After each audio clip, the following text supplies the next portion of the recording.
안녕하십니까. 블로코 김종환입니다. 블로코라고 하면은 많은 분들이 이제 뭐야 이 블록 파는 회사인가? 게임 애들 블록 파는 이런 질문을 많이 하시는데 저희는 이제 블록체인이라고 불리는 IT 기술을 이제 서비스화 형태로 이제 제공을 하는 이제 회사고요. 사실 제가 이렇게 말씀을 드리면은 블록체인이 뭐야? 처음 들어봤는데? 이런 이야기를 많이 하세요. 그리고 실제로 좀 재밌는 게 이 블록체인 기술이라는 게 인터넷만큼 큰 기술이다 보니까 인터넷이라고 하면 사실 엄청나게 많은 종류의 기술들이 그 안에 들어가 있잖아요. 그래서 어려워하시더라고요. 그래서 이번 시간에는 이제 블록체인이 정확히 어떤 형태로 이제 좀 구성이 되어 있는지, 그리고 실질적으로 우리가 이제 인터넷이란 걸 판단을 하려면은 인터넷에서 하고 있는 서비스를 보면은 이제 얘가 어떤 것들을 할 수 있겠구나, 이런 것들을 알 수 있잖아요. 그래서 좀 그런 부분을 좀 설명드리고자 합니다. 그래서 사실 제가 블록체인이라고 하면은 좀 많은 개념들을 설명드렸어요. 뭐 비트코인 이야기도 드렸고, 근데 사실 비트코인이 지금 웹 환경과도 마찬가지로 이제 비트코인 블록체인이 좀 이제 월드와이드 웹처럼 굉장히 디팩토로 쓰이고 있긴 한데, 그럼에도 불구하고 이 비트코인 블록체인 말고도 다른 네트워크도 사실 블록체인에서 존재합니다. 그리고 실질적으로 왜 그렇게 존재하느냐라고 하면은 뭐 사실 저희가 이제 인터넷을 전부 다 이제 월드와이드 웹이라든지 아니면은 이제 그런 HTTP 같은 프로토콜들, 그러니까 이게 인터넷 프로토콜이거든요, 저희가 쓰는. 그런 시스템도 존재하지만 이메일 같은 것도 존재하고, 뭐 FTP라고 하는 파일 시스템도 사실 인터넷에 존재해요. 근데 이러한 다양한 시스템들이 상호작용하기 때문에 지금 우리가 이제 보고 있는 인터넷상에 존재하는 모든 서비스들이 사실 시장에 있는 건데, 이 블록체인도 사실 하나의 어떤 블록체인만으로 이 세상에 있는 모든 문제를 해결하는 건 불가능합니다. 예. 그렇기 때문에 이런 것들이 이제 상호 보완적으로 어떻게 가져갈 수 있나, 이 부분에 대해서 많은 이야기들이 진행되고 있고요. 그래서 실질적으로 지금 보시면은 비트코인 블록체인이 어떻게 보면 월드와이드 웹처럼 지금 가장 큰 네트워크를 구성을 하고 있고, 이게 어느 정도로 크냐면은 전 세계 있는 다른 블록체인들 마켓캡, 그러니까 이제 그 블록체인 안에서 이제 비트코인 같은 게 통용이 되는 그런 네트워크들이 꽤 있는데, 그런 것들이 다 더해도 비트코인 이제 네트워크의 90%를 차지하고 있습니다. 예, 비트코인 네트워크가. 예, 그리고 나머지는 이제 10%도 되지 않아요. 실제로 이더리움이라고 불리는 다른 이제 비트코인을 대항마적인 이런 블록체인이 있는데, 걔가 이제 9%를 차지하고 있고, 나머지 수천 개의 그런 이제 내가 직접 블록체인을 만들었다, 아니면 내가 직접 이런 비트코인의 문제를 해결했다라고 하는 그런 시스템은 1%의 점유율도 못 차지하고 있습니다. 예. 그래서 사실 이제 저희가 이제 말씀드린 비트코인 블록체인이 있고요. 이 비트코인 블록체인과 이제 다른 그러니까 사실 비트코인 블록체인은 이제 월드와이드 웹처럼 굉장히 이미 많은 사람들이 참여하고 있고, 그리고 여기에 대해서 이제 초창기에 이제 만들어 놓은 이제 제약사항들이 존재하기 때문에 이 비트코인 블록체인에서 어떤 기술적인 실험을 하는 게 사실 굉장히 어려워요. 이 비트코인 블록체인은 사실 굉장히 멍청하고 느립니다. 왜냐면은 여기서 이제 돌리고 있는 어플리케이션이 화폐예요, 화폐. 화폐는 사실 세상에서 가장 높은 신뢰도를 요구하는 시스템이잖아요. 그러다 보니까 모든 처리 속도로부터 해서 모든 게 다 느립니다. 왜냐면 최대한 안정적으로 작동을 해야 되기 때문에 자유도도 떨어져요. 예, 그래야 안정적이거든요. 근데 이제 그런 거 외에도 이제 뭔가 새로운 시도를 하기 위한 블록체인들이 존재합니다. 예. 그리고 또는 이제 그런 블록체인들 중에서 이러한 이제 어떻게 보면 인디펜던트 블록체인이라고 불리는데, 이런 애들은 이제 실험을 하기 위한 블록체인들이에요. 예, 근데 이런 실험을 하기 위한 블록체인이 뭔가 좀 이제 내가 실험을 해봤더니 이거 좀 대박 날 것 같은데, 아니면 좀 괜찮은 아이디어인데, 이러면 이제 사이드 체인이라는 형태로 이제 뭔가 기존에 있었던 블록체인들의 높은 신뢰도를 빌려서 연결이 돼서 거기에서 내가 만든 이제 이런 좀 부가적인 체인들이 신뢰도를 확보하는 방안들을 가져가기도 합니다. 실제 인터넷도 그렇게 생겼어요. 저희가 인터넷 초창기 때는 한국형 인터넷이라고 하면서 천리안이라든지 나우누리라든지 이런 걸 막 만들었었잖아요. 근데 어느 순간 다 사라지고 그냥 사람들이 인터넷이라는 걸 하나를 보고 있지만 실제로 그 구조는 아직도 남아 있습니다. 그래서 우리가 이제 은퇴히 인터넷에서 연결됐을 때 그냥 바로 세계에 어디 있는 거로 슉 날아갈 거라고 생각하지만, 실제로는 이제 물리적인 인프라를 타고 그 계층 구조를 타고 이제 데이터가 이종이 되는 거잖아요. 그런 거랑 마찬가지로 이제 사실 이제 블록체인이라는 게 이런 개념으로 존재하는데, 많은 분들이 이야기할 때는 이제 퍼미션 언퍼미션, 그러니까 프라이빗 블록체인이나 또는 이제 퍼블릭 블록체인이라는 이야기를 아마 좀 블록체인 쪽을 스터디 하시다 보면 제일 많이 들으실 거예요. 사실 정확한 개념은 절대 아닙니다. 예. 왜냐면 이건 이제 좀 세일즈라든지 아니면 이제 기존에 우리가 이제 익숙했던 개념들, 금융에서 특히 익숙했던 개념들을 좀 블록체인에 적용한 케이스인데, 퍼블릭 블록체인이라는 게 이제 저기서 이제 언퍼미션드 블록체인, 그러니까 퍼미션 할 수가 없는 거죠. 인터넷은 저희가 퍼미션 할 수가 없습니다. 예. 내가 누군가한테 내가 인터넷 접속하려고 그러는데 너 여기는 못 들어와 이렇게 할 수가 없어요. 그렇기 때문에 인터넷에 우리가 이제 로그인이라는 프로세스를 만들어서 퍼미션을 거는 거죠. 이 서비스는 이 계정의 소유주만 액세스할 수 있음. 이런 퍼미션드 레이어를 달고 있는 거를 이제 프라이빗 블록체인이라고 하는 겁니다. 예, 그러니까 생각해보세요. 저희가 이제 금융 데이터를 교환하는데 아무나 이 금융 데이터에 들어올 수 있다. 아무나 이걸 볼 수 있다. 이러면은 문제가 많이 될 수 있잖아요. 그러면 이제 권한 부여를 해야 되잖아요. 너는 뭐 어디 은행의 관리자이기 때문에 데이터 쓰기 권한이 있다. 너는 어디 은행의 뭐 브랜치이기 때문에 조회하는 권한이 있다. 이런 것들을 이제 설정할 수 있어야 되잖아요. 그래서 이런 퍼미션드 블록체인이 등장을 하고 있고요. 제가 이제 좀 비트코인 위주로 설명드렸는데 비트코인이 이제 여기서 구현하려고 하는 게 화폐입니다. 화폐. 즉 엄청나게 높은 신뢰도를 요구하고 또 그럼에도 불구하고 이런 높은 신뢰도를 제공하지만 어떻게 보면 이제 금융 결제라는 이제 굉장히 작고 기민한 요구를, 그러니까 완결성 있는 이런 처리를 요구를 해요. 근데 이 이더리움이라는 이제 최근에 이 블록체인이 등장을 했는데 이 이더리움이라는 블록체인은 이 화폐 외에 블록체인을 사용하기 위한 실험적인 플랫폼입니다. 그래서 얘네들 이제 코딩 같은 것들을 막 할 수 있어요. 블록체인들을. 그래서 뭐 스마트 컨트랙이라는 이런 것들을 이제 구현하기 위한 이제 블록체인인 건데, 그래서 훨씬 더, 그러니까 로직, 그러니까 즉 어떤 이제 코딩 같은 것들을 잘 할 수 있게끔 설계가 돼 있습니다. 그렇기 때문에, 그러니까 어떻게 쉽게 말씀드리면 자유도가 높은 거예요. 여기서 할 수 있는 일이 훨씬 더 많은 거예요. 그렇기 때문에 안정도는 상대적으로 떨어집니다. 예. 그러니까 게임 같은 걸 보면 그렇잖아요. 자유도를 높이면 이제 상대적으로 버그라든지 이런 게 항상 많이 일어나잖아요. 예. 대신에 이제 뭐가 딱 정형화돼 있으면 이제 훨씬 더 빠르게 움직이고 빠릿빠르게 처리하는 대신에 딱 그 개념이라고 생각하시면 될 것 같고요. 그 외에도 뭐 LSDB라는 거 이제 IBM에서 만들고 있는 이제 기업형 블록체인이고요. 그래도 뭐 멀티체인이나 많은 이제 블록체인들이 시장에 이런 레이어들을 구성을 하고 있습니다. 그래서 지금은 이제 뭐 파이낸스 영역에 주로 집중을 하고 있지만 뭐 헬스케어, IoT, 이거 뭐 스마트 그리드 많은 영역에 실제로 시범적으로 적용이 되고 있어요. 예. 그래서 저는 이번 시간에는 좀 실제로 이런 솔루션들이 어디에 적용이 되고 있고, 그리고 이게 된다라고 하면은 아마, 뭐, 내가 하고 있는 일이 이쪽이다라고 하면은, 뭐 나는 이쪽에 이런 식으로 적용해 볼 수 있겠네라는 좀 이제 힌트가 될 수 있을 것 같아서 좀 말씀을 드리고자 합니다. 첫 번째는 이제 인증이에요. 이건 이제 원네임이라는 회사고, 사실 인증이라는 게, 저희가 이제 지금 한국에서 이제 공인인증서를 많이 사용하고 있잖아요. 근데 한국은 좀 이제 공인인증서를 벗어나자주의인데, 외국은 좀 반대로 공인인증서 같은 개념을 은행들이 계속 도입을 하려고 합니다. 왜 그러냐면 사실 이건 이제 제가 항상 말씀드릴 때 뭐 저희가 페이팔이라는 간편결제 서비스들이 굉장히 좋은데 이런 간편결제 그런 결제 서비스의 사고율이 꽤 높아요. 1% 정도 되거든요. 결제가 간편해지면 간편해질수록 사고율이 올라갑니다. 그래서 사실 이런 백단에 암호학적으로 안전한 무결성 있는 인프라를 공급하는 게 사실 굉장히 중요해요. 근데 뭐 한국 같은 경우는 이제 공인인증서를 쓰기 싫어하는 이유가 공인인증서가 이제 정부에서 만든 거다 보니까 이제 정부가 만들어 놓고 이걸 써 이렇게 된 거고, 그러다 보니까 이제 이것만 쓰는 생태계다 보니까 발전이 별로 없었던 거죠. 그거는. 그래서 뭐 생체인증이라는 것도 지원하지 않고 뭐 최근에서야 이제 지원하기 위해서 노력을 하고 있는데, 이러한 인증 인프라들이 외국에서는 오히려 이런 키 기반의 인증 인프라라고 이걸 표현하는데 안전하게 암호학적으로 소통할 수 있는 인증 인프라를 도입하는 추세입니다. 그리고 이 회사도 그런 회사 중에 하나예요. 그래서 이 회사다 말고도 예를 들어 뭐 이 회사도 사실 이제 강제성은 전혀 없어요. 외국에 있는 회사들이 오히려 이제 자기가 갖고 있는 시티즌십을 이런 키 형태로 표현을 하고, 그래서 실제로 여기에 딱 들어가 보면은 내가 이 키로 이제 전자서명 같은 걸 만들어내면은 이 사람이라는 게 떠요. 이 전자서명이 누구 건가 이런 걸 띄울 수 있는 서비스인 거예요. 사람들이 근데 막 자발적으로 자기 시티즌십을 막 등록을 합니다. 예. 어떤 또 이제 서비스는 내가 갖고 있는 SNS들을 막 등록을 하는 거예요. 거기다가 뭐 나는 카카오톡 아이디는 이거고, 예. 그런 이제 키 기반의 인증에 블록체인이 이제 사용이 되고 있습니다.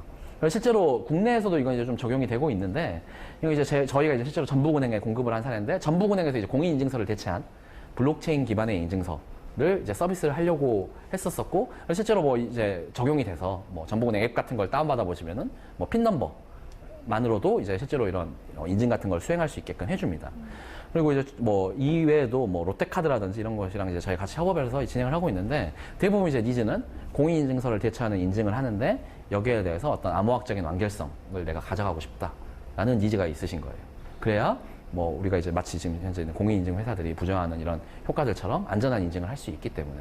왜 그러면 블록체인 같은 인프라를 사용해서 인증을 하느냐라고 하면은, 사실 이제 이건 기존의 공인인증서도 여전히 갖고 있는 문제인데, 기존에 이제 이런 인증서 인프라라는 거는 굉장히 확장성의 한계가 있어요. 아까 제가 말씀드렸다시피, 예를 들어 뭐 기계 하나당 인증서 하나씩 발급해 준다라든지, 뭐 고객이 막 인증서를 한 사람이 막 10개씩 쓴다.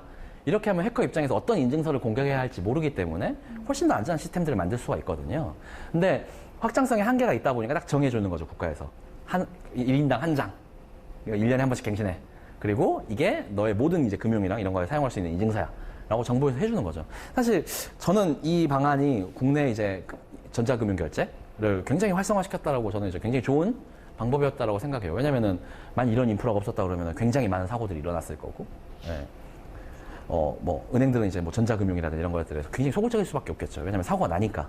근데 그에 비해서 뭐 지금은 사실 그래서 오히려 이제 블록체인 같은 인프라들을 이제 금융기관이라든지 국내 금융기관이라든지 아니면 국내 기관들 이런 금융기관들을 감독하는 기관들이 도입에 더 적극적입니다. 왜냐면은 내가 기존에 하던 업무들이 리스크가 있었는데 뭐 실제로 그래서 공인인증기관이 이제 뭐 공격당하는 사례도 있고 뭐 공인인증서를 대처하기 위해서 다른 시스템을 만들었더니 뭐 관리자가 막 이렇게 나쁜 짓을 하기도 하고 하는 사고들이 발생을 했잖아요. 그래서 그런 것들에 대해서 어떻게 하면 리스크를 낮출 수 있을까?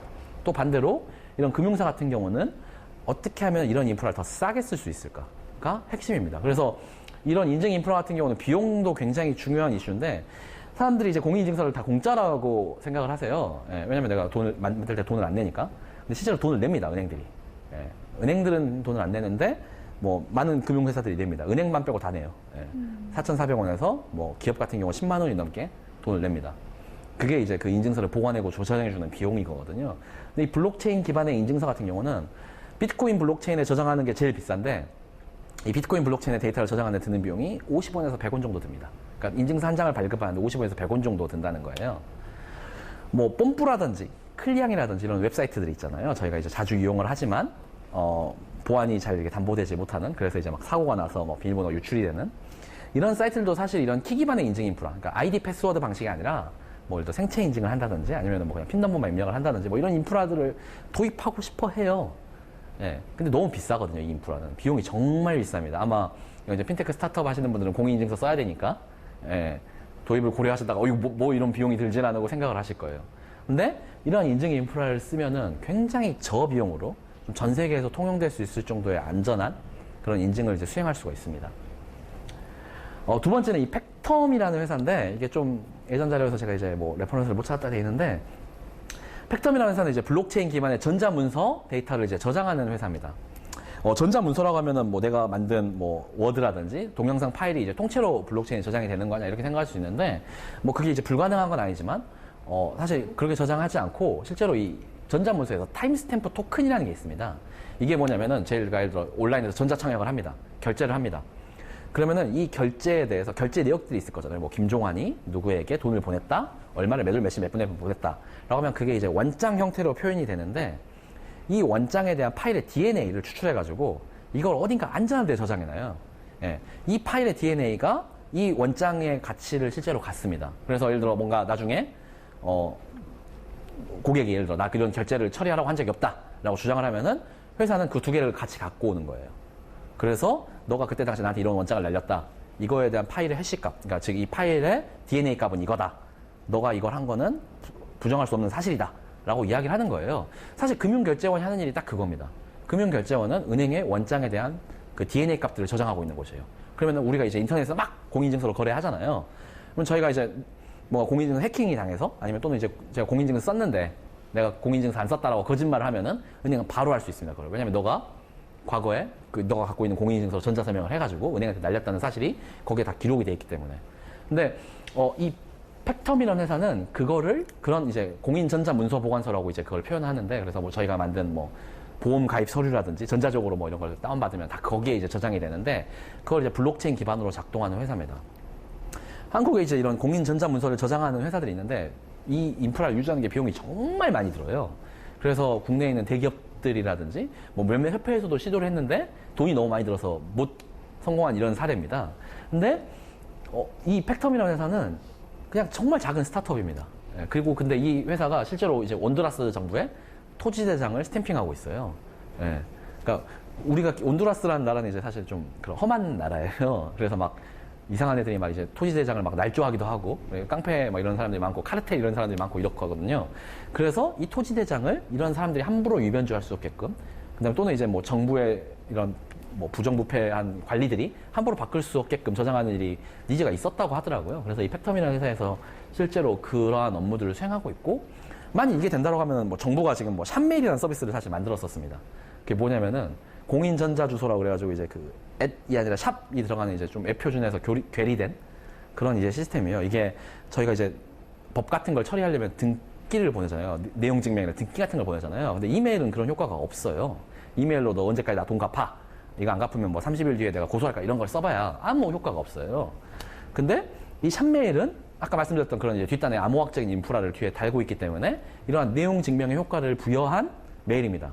근데 이게 왜 그렇게 웹 표준에 괴리가 되고 하냐면은 아까 말씀드렸듯이 제한된 인프라에서 이건 작동합니다. 이걸 보완하는데 비용이 많이 들어요. 그러다 보니까 메일을 보낼 때 100원, 박을 때 100원씩 돈이 듭니다. 누가 그걸 쓰겠어요? 예. 예비군들은 예비군 훈련 통지서를 그걸 받습니다. 그러면 4시간 일찍 보내주거든요. 예.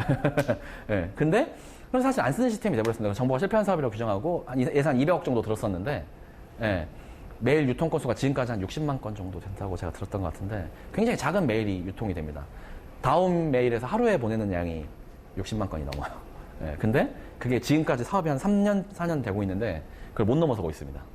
예. 예. 근데 사실 그래서 저희도 이거랑 비슷한 사례를 만들었거든요. 이 샵메일이랑 굉장히 유사한 시스템인데 예를 들어 뭐 전자청약이라는 이런 거 할 수 있잖아요. 저희 이제 신한 데이터 시스템과 같이 이런 일을 했는데 신한 데이터 시스템에서 예를 들어 뭐 계약을 한다. 내가 신한은행과 아니면은 뭐 신한 뭐 생명과 뭐 또 보험 계약을 든다. 이러면 이제 이러한 계약서에 대해서 타임스탬프 토큰을 신한 데이터 시스템에 저장을 해야 됩니다. 예. 또는 아니면 이제 아까 말씀드렸던 공전소라고 불리는 기관에다 저장을 해야 됩니다. 이러한 인프라를 저장하는 데 있어서 비용도 비용이지만 신뢰도도 사실 굉장히 중요한 문제입니다. 어떤 의미냐면은 그 DB를 갖고 있는 회사가 딱 정해져 있잖아요. 지금 신한 데이터 시스템이라든지 아니면 한국의 공전소를 운영하는 회사들이잖아요. 저희가 무역 같은 걸 할 때 무역한 선정한 예를 들어 뭐 내가 서류를 배에다 다 짐을 실었다. 그러니까 나는 짐을 다 실었으니까 내 의무를 다한 거기 때문에 뭐 잔금을 치러달라 이렇게 보내야 되잖아요. 상대편한테. 근데 이걸 이제 전자적으로 보낸단 말이에요. 보통 이런 시스템들은. 근데 이런 걸 전자적으로 보내지만 뭐 예를 들어 내가 선정한 서류를 스캔 해가지고 보낼 수는 없잖아요. 그건 이제 누구나 다 스캔할 수 있는 거기 때문에. 그래서 뭐 싱가포르 익스체인지라든지 아니면 호주 증권거래소에다가 이 타임스탬프를 의뢰를 합니다. 저장해 놓을 것을. 왜냐면은 우리나라에 있는 인프라를 외국에서 아직 안 믿거든요. 예. 그래서 신한금융 계열사만 하더라도 이 타임스탬프 토큰을 특히 해외로 나간 서류에 대해서 타임스탬프 토큰을 저장하는데 수수료가 몇십억 단위로 듭니다. 예. 왜냐면 그 회사들은 그냥 한 줄짜리 데이터 저장해주고 내가 신뢰도를 갖고 있기 때문에 예, 돈을 받는 거예요. 엄청나게 비싼 수수료를 받는 거예요.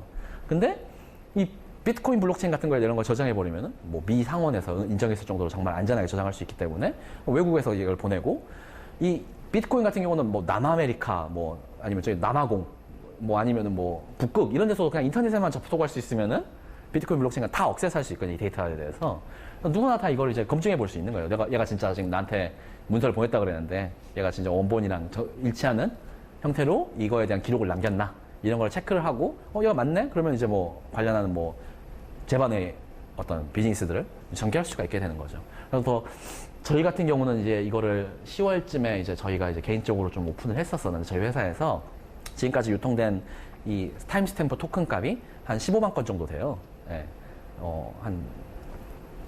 작년 10월, 한 8개월쯤 됐는데, 지금 8개월, 9개월, 10개월 됐네요. 10개월. 됐는데, 한 15만 건 정도 되는데, 대부분 이제 사용하시는 게 저작물입니다. 예. 예를 들어, 뭐, 이런 가수라든지, 내가 인디밴드 가수인데, 음원을 예를 들어 어딘가에 보내야 된다라든지, 아니면 작가인데 내가 이 그림을 이제 그려서 인터넷에 업로드했다는 걸 증명을 해야 되잖아요.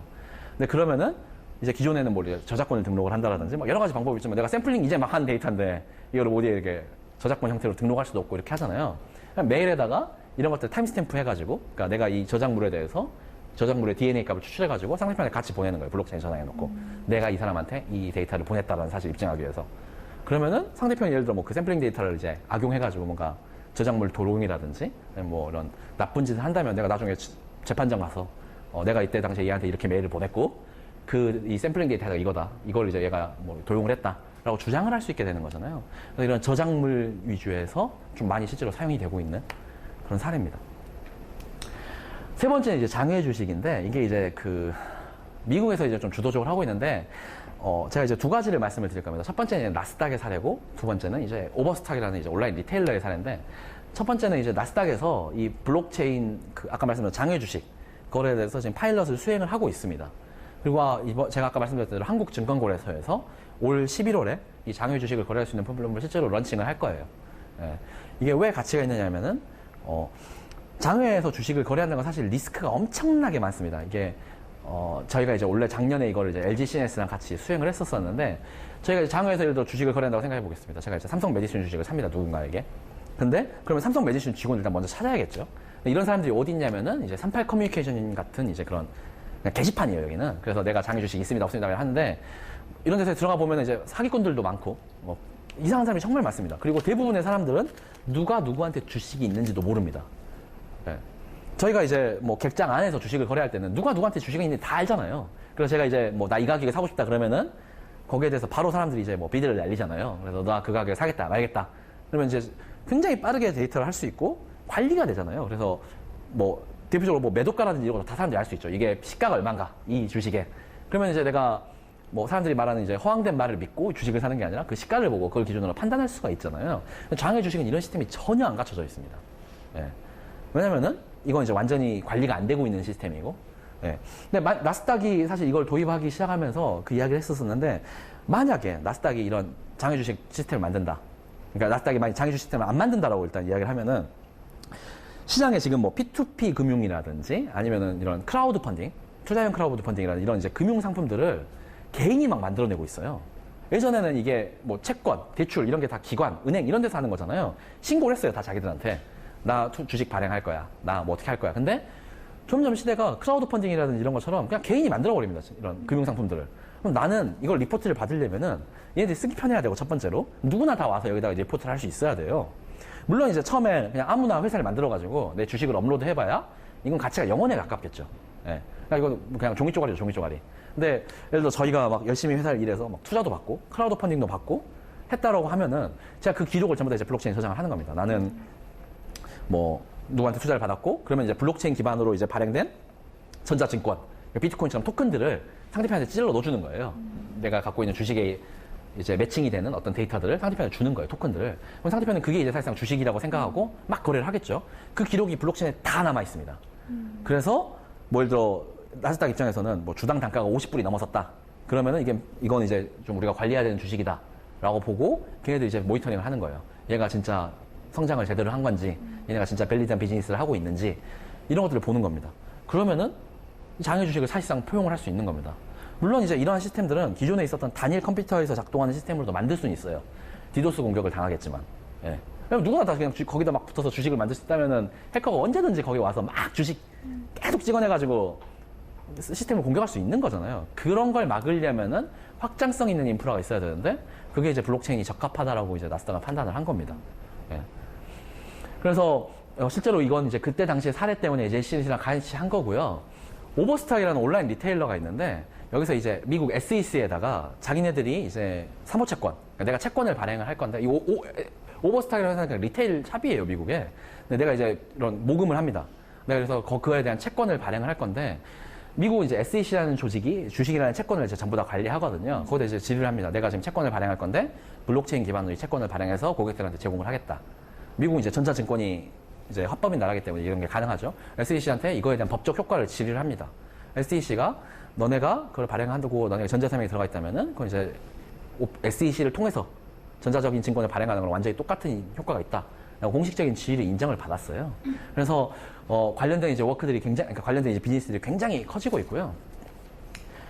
이건 좀 재밌는 건데, 이 R3CV라는 회사가 있습니다. 이것도 좀 수정이 있어야 되는데, R3CV라는 회사는 어디냐면은 골드만삭스, 시티은행, 뭐 이런 이제 전 세계에 있는 글로벌 인베스트 뱅크들이 외환 송금을 합니다. 저희가 외환 송금할 때 이제 보통 어떻게 하냐면 스위프트라고 하는 이 외환 송금을 중개하는 회사를 통해서 외환 송금을 합니다.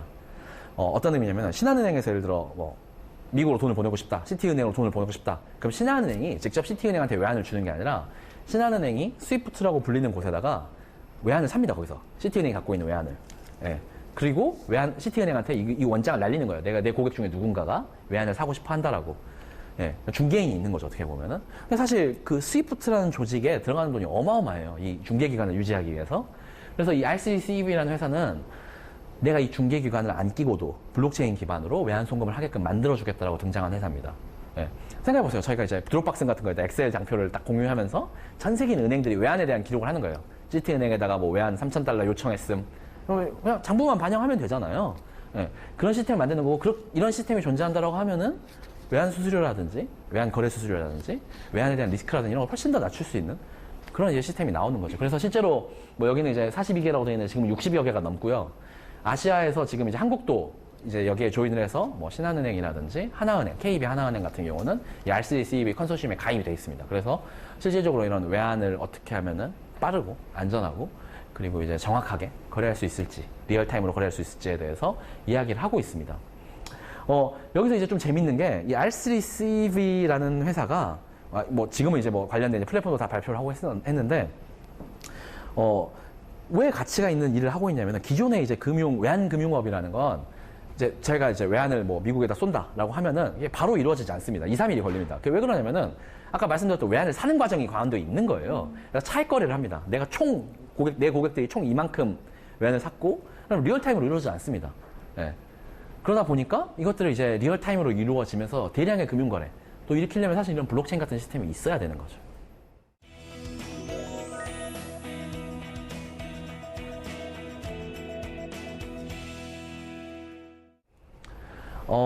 이거랑 이제 비슷한 개념이 이 지프트라는 회사인데, 이 지프트라는 회사는 원래 이제 블록체인 쪽 회사는 절대 아닙니다. 그리고 이 회사는 어떤 회사냐면은, 한국은 이제 소액 금융결제가 굉장히 잘 돼 있어요. 금융결제원이라는 이제 기관이 있으면서 뭐 카드 같은 것들에 대해서 뭐 1,000원짜리 뭐 껌을 사도 이제 카드 다 받아주잖아요.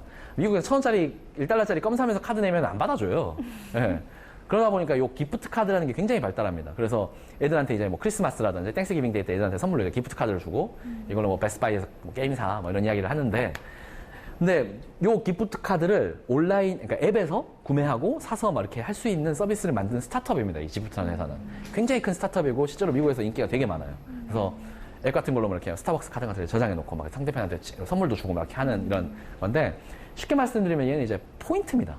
얘네들은 이제 회사들이 갖고 있는 포인트를 이제 온라인상에서 거래할 수 있는 시스템인 거예요. 근데 이 회사가 잘 운영을 하고 있는데 어느 날 갑자기 이제 자기네들 인프라를 다 블록체인으로 바꾸기 시작합니다. 그래서 지금 지프트 블록이라고 프로젝트가 지금 진행 중인데 왜 이런 걸 하나로 봤더니 이 기프트 카드라는 회사는 지금 이제 미국에서 시작을 하고 있지만 사실 기프트 카드는 한국에서도 진짜 많이 쓰고 있잖아요. 지금 뭐 저희 선불형 충전 카드라든지 아니면은 네, 미국에서 들어오는 것도 많고, 뭐, 스타벅스만 해도 이런 기프트 카드들이 있고. 근데 그런 기프트 카드들, 자기네들은 미국에서만 서비스하고 싶지 않은 거예요. 그래서 좀 글로벌하게 인프라를 쓸 수 있어야 되고, 그러려면 이제 전 세계 IDC들이 있고, 얘네들이 이제 좀 상호 동기화되고 있으면서 이 데이터들을 이제 안전하게 날라줘야 되는 지역으로. 근데 그러려면은 블록체인 같은 아키텍처가 적합하다라고 보는 겁니다. 이게 좀 재밌는 게, 비자나 마스터가 이 블록체인 기술에 굉장히 관심이 많습니다. 비자는 이제 전 세계에 이미 이런 결제망을 갖고 있는 회사잖아요. 마스터카드 CTO 같은 경우는, 그러니까 비자 CTO 같은 경우는 내가 만약에 이제 이 벤망을 다시 구성을 해야 된다. 지금 이제 와서. 그러면 이제 블록체인 같은 아키텍처를 가져가겠다라고 이야기를 하고 있고, 마스터 같은 경우는 싱가포르에다가 블록체인 랩을 만들었어요. 관련된 스타트업들이 마스터카드 투자를 받고, 이 마스터카드의 벤망을 어떻게 하면 혁신할 수 있을지에 대해서 연구를 막 합니다. 네. 얘가 하는 일은 벤망이라든지 기존의 이제 그런 서드 파티들이라든지 이런 것들이 많이 있었던 것들을 그냥 소프트웨어로 바꾸고 인터넷 위에서 작동을 하게 만드는 겁니다. 블록체인이. 네. 그래서 뭐 이제 칼라드 코인이라는 이야기 했는데 아까 말씀드렸던 이제 디지털 어스 홀딩스 그 디지털 어스 홀딩스라는 회사가 있는데 여기는 제가 그 블라이스트 마이스터라는 여자분이 이제 이제 인수를 한 회사입니다. 그래서 실제적으로 이 회사 같은 경우가 굉장히 재밌는 일을 하고 있는데 블라이스트 마이스터라는 여자분은 그 서브프라임 모기지의 시초가 된 크레딧 디폴트 스왑이라는 걸 이제 개발한 수학자 중에 한 명인데 이분이 이제 신디케이트 론이라고 불리는 집단 대출 자산이라는 게 있습니다. 이게 어떤 거냐면은 저희가 이제 뭐 대출 같은 거 받을 때 이제 그냥 저희는 이제 한두 명이 이제 뭐 그냥 은행 돈을 대출 받잖아요. 근데 이제 뭐 국가 사업이라든지 굉장히 큰 사업들이잖아요. 몇 천억 돈이 필요한 것들. 이런 것들 이제 신디케이트 론이라고 해가지고 엄청나게 큰 자산을 모으기 위해서 집단을 통해서 대출하는 이런 금융상품들이 있습니다. 근데 이런 것들은 좀 재미있는 게 뭐 신디케이트 론도 마찬가지고 레포라는 이제 금융상품도 마찬가지고 그 룰이라든지 스테이터스가 명확한 금융상품들이 있어요. 뭐 만기가 얼마고 그러니까 마치 국채처럼 딱 그 시점이 되면 그대로 집행이 돼야만 하는 이런 금융상품들이 있어요. 근데 그런 것들의 룰이나 스테이터스를 이제 블록체인으로 자동화하겠다는 지금 시스템을 만들고 있고 실제로 재밌는 게 이러한 시스템에 대해서 POC 검증 단계를 넘어서서 이제 실제로 호주 증권거래소랑 이제 계약을 체결을 하고 관련된 서비스를 지금 구상을 하고 있습니다. 그래서 이 디지털 어셋홀딩스라는 회사가 이런 일을 하고 있고, 지금 아까 말씀드렸던 시작은 포인트라든지 굉장히 간단한 시스템이다. 포인트 아니면 뭐 은행이 하고 있는 일들. 근데 대부분 이제 이거에 대한 어떤 포텐셜한 가치들은 지금 말씀드렸던 이런 자동화 쪽에 다 있다고 보시면 될 것 같습니다.